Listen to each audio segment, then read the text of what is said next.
আসসালামু আলাইকুম প্রিয় দর্শক, চলে আসলাম ফার্মগেটে। ফার্মগেটে আমার পিছনে যে দৃশ্যটি দেখতে পাচ্ছেন, অসাধারণ একটি দৃশ্য। এখানে ফ্রিতে খাওয়ানো হচ্ছে। চলুন কি কারণে খাওয়ানো হচ্ছে, কিসের জন্য সেটাই শুনে আসা যাক। আজ আমাদের প্রিয় নবী হযরত মুহাম্মদ সাল্লাল্লাহু আলাইহি ওয়াসাল্লামের শুভ জন্মদিন স্মরণে আমাদের পিঠাঘর সম্পূর্ণভাবে ফ্রি, সকল শ্রেণী মানুষের জন্য, সকল ধর্মের মানুষের জন্য।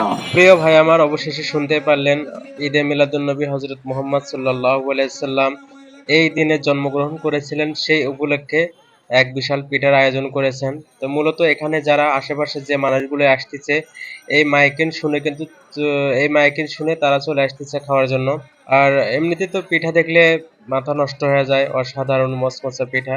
সবাই খাওয়ার জন্য এখানে সিরিয়াল দিয়ে আসতেছে। আর এখানকার পিঠা ভাজার দৃশ্যটিও আমার কাছে অনেক ভালো লাগলো, অনেক, যেটা কিনা বলার মতো না।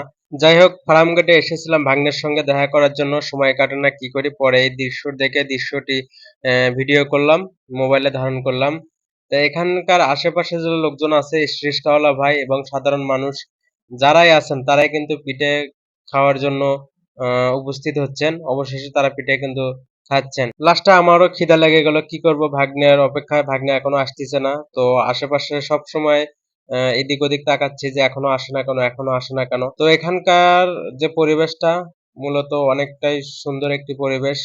এদিকে ভাগ্নের কাছে ফোন দিচ্ছি, ভাগ্নে আসতেছে না। তো কি করব, আমারও লেগে গেছে ক্ষুধা। তে ক্ষুধা লাগলেও তো কিচ্ছু করার নাই। এনাদের যে কার্যকলাপগুলো সেগুলো দেখতেছি আমি। দেখার পাশাপাশি ভাগ্নেকে বারে বারে ফোন দিচ্ছি। ভাগ্নে বলতেছে, একটু ওয়েট করো মামা, আমি আসতেছি।